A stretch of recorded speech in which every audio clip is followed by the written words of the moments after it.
નમસ્કાર મિત્રો, સ્વાગત છે તમારું આજના તાજા અને મહત્વપૂર્ણ સમાચારની અંદર।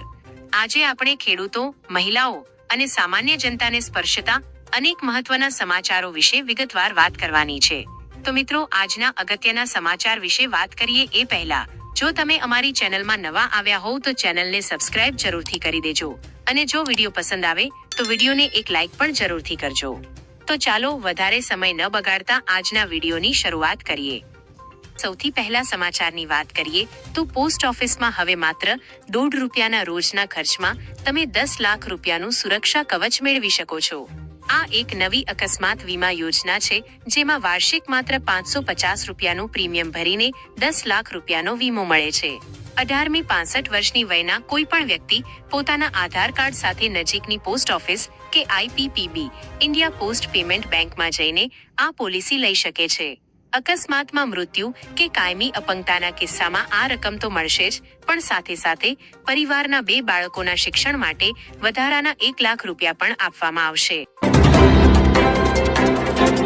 ચલણી નોટો પરથી ગાંધીજીનો ફોટો દૂર કરવાની ચર્ચા। ત્યાર પછીના સમાચારમાં જોઈએ તો ભારતીય ચલણી નોટો પરથી મહાત્મા ગાંધીજીની તસવીર હટાવવાને લઈને રાજકીય ગરમાવો આવ્યો છે। CPIMના સાંસદ જોન બ્રિટાસે કેન્દ્ર સરકાર પર આરોપ લગાવ્યો છે કે ઉચ્ચ સ્તરે આ અંગે પ્રારંભિક ચર્ચાઓ થઈ ચૂકી છે। જો કે RBI અને સરકારે અગાઉ આવા કોઈ પણ પ્રસ્તાવનો ઇનકાર કર્યો છે। મનરેગાનું નામ બદલવાના વિવાદ વચ્ચે આ દાવાએ વિપક્ષમાં રોષ પેદા કર્યો છે। 18 વર્ષના યુવાનો માટે 4 મહત્વના કામ।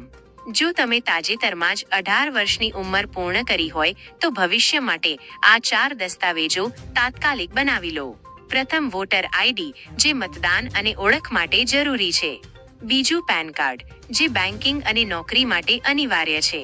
ત્રીજું, વિદેશ અભ્યાસ કે પ્રવાસ માટે પાસપોર્ટ અને ચોથું, વાહન ચલાવવા માટે ડ્રાઇવિંગ લાયસન્સ। આ તમામ દસ્તાવેજો હવે તમે ચૂંટણી પંચ અને પરિવહન વિભાગની વેબસાઇટ પરથી ઓનલાઈન પણ બનાવી શકો છો। 4. પાલનપુરમાં ઠાકોર સમાજની બેઠક અને સુધારા। બનાસકાંઠાના પાલનપુરમાં સાંસદ ગેનીબેન ઠાકોર અને ધારાસભ્ય કેસાજી ઠાકોરની આગેવાનીમાં ઠાકોર સમાજની મહત્વની બેઠક યોજાઈ હતી। આ બેઠકમાં સમાજના રીતરિવાજોમાં સુધારો કરવા અને અંધશ્રદ્ધા દૂર કરવા પર ભાર મુકાયો હતો। ખાસ કરીને ભાગીને લગ્ન કરવાના કિસ્સામાં માતા પિતાની સહી ફરજિયાત કરવી, મરણમાં જમણવાર અને વાસણ ઓઢમણા જેવી પ્રથાઓ બંધ કરવાના મહત્વના નિર્ણયો લેવાયા છે।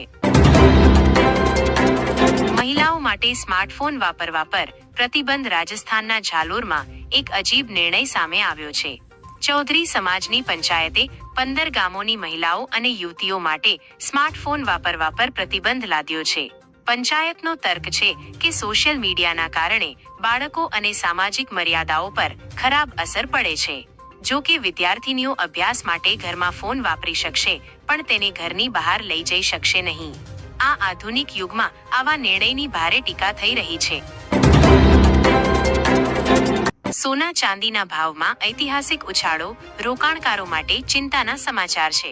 સોના અને ચાંદીના ભાવમાં સતત વધારો થતા નવો રેકોર્ડ સર્જાયો છે।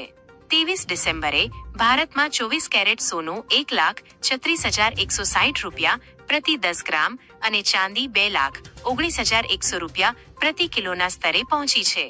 વૈશ્વિક બજારમાં સ્પોટ ગોલ્ડ $4,400 પર પહોંચતા તેની અસર ઘરેલું બજારમાં જોવા મળી રહી છે। LRD ભરતીના ઉમેદવારોને નિમણૂક પત્રો। ગુજરાત પોલીસમાં જોડાવા માંગતા ઉમેદવારો માટે આનંદના સમાચાર છે। LRDની 12,000 જગ્યાઓ માટે પસંદ થયેલા 11,899 ઉમેદવારોને આજે 23 ડિસેમ્બરે ગાંધીનગર ખાતે મુખ્યમંત્રીના હસ્તે નિમણૂક પત્રો એનાયત કરવામાં આવશે। આ સમારોહ સેક્ટર 11ના રામકથા મેદાનમાં બપોરે 4 વાગ્યે યોજાશે। પીએમ મોદીનો પાકિસ્તાન પર આકરો પ્રહાર। વડાપ્રધાન નરેન્દ્ર મોદીએ પાકિસ્તાનને કડક ચેતવણી આપી છે। 26મી જાન્યુઆરી નજીક હોવાથી બોર્ડર પર સુરક્ષા વધારી દેવામાં આવી છે। પીએમ મોદીએ જણાવ્યું છે કે જો આ વખતે પાકિસ્તાન કોઈ પણ પ્રકારનો હુમલો કરશે તો ભારત તેનો અત્યાર સુધીનો સૌથી ભયંકર જવાબ આપશે। મહિલાઓ માટે 12,000 રૂપિયાની સહાય। ગુજરાત સરકારની નમોશ્રી યોજના હેઠળ સગર્ભા મહિલાઓને 12,000 રૂપિયાની સહાય આપવામાં આવે છે। અત્યાર સુધીમાં આ યોજના હેઠળ અંદાજે 4 લાખ માતાઓને 222 કરોડ રૂપિયાની આર્થિક સહાય પૂરી પાડવામાં આવી છે. રાજ્યના આરોગ્ય વિભાગ દ્વારા મહિલાઓના સ્વાસ્થ્યને સુધારવા માટે આ એક મહત્વનું પગલું ભરવામાં આવ્યું છે. ખેડૂતો માટે સન્માન નિધિમાં વધારો. ખેડૂતો માટે સારા સમાચાર છે. પીએમ કિસાન સન્માન નિધિના 21મા હપ્તા બાદ હવે રાજ્ય સરકારો પણ ખેડૂતોની સહાયમાં વધારો કરવાની તૈયારી કરી રહી છે. રાજસ્થાન સરકારની જેમ ગુજરાતમાં પણ મુખ્યમંત્રી કિસાન સન્માન નિધિ યોજના હેઠળ વધારાની સહાય આપવા અંગે ચર્ચા ચાલી રહી છે, જેનો લાભ લાખો ખેડૂતોને મળશે. કિસાન સંઘની બેઠક અને રાજ્યપાલની મુલાકાત. ગાંધીનગરમાં કિસાન સંઘની બેઠકમાં સિંચાઈ અને ખાતર જેવા મુદ્દે ખેડૂતોએ રોષ વ્યક્ત કર્યો હતો. બીજી તરફ ગુજરાતના રાજ્યપાલ આચાર્ય દેવવ્રતજીએ હાલોલના નવા ઢીંકવા ગામે પ્રગતિશીલ ખેડૂતના ફાર્મની મુલાકાત લીધી હતી.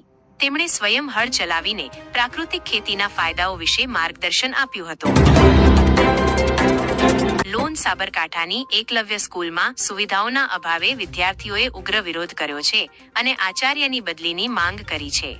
અને છેલ્લા સમાચારમાં જોઈએ તો આર્થિક સંકટમાં ફસાયેલા પાકિસ્તાનને વિશ્વ બેંક દ્વારા ફરી એકવાર $700 મિલિયન લોન મંજૂર કરવામાં આવી છે. તો મિત્રો, આ હતા આજના દિવસના મુખ્ય અને મહત્વના સમાચાર. આશા રાખું છું કે તમને આ માહિતી ઉપયોગી લાગી હશે. જો વિડીયો ગમ્યો હોય તો શેર કરજો અને આવી જ નવી અપડેટ્સ માટે અમારી ચેનલ સાથે જોડાયેલા રહેજો. ફરી મળીશું એક નવા વિડીયોમાં. ત્યાં સુધી રજા આપશો. જય હિન્દ, જય ભારત.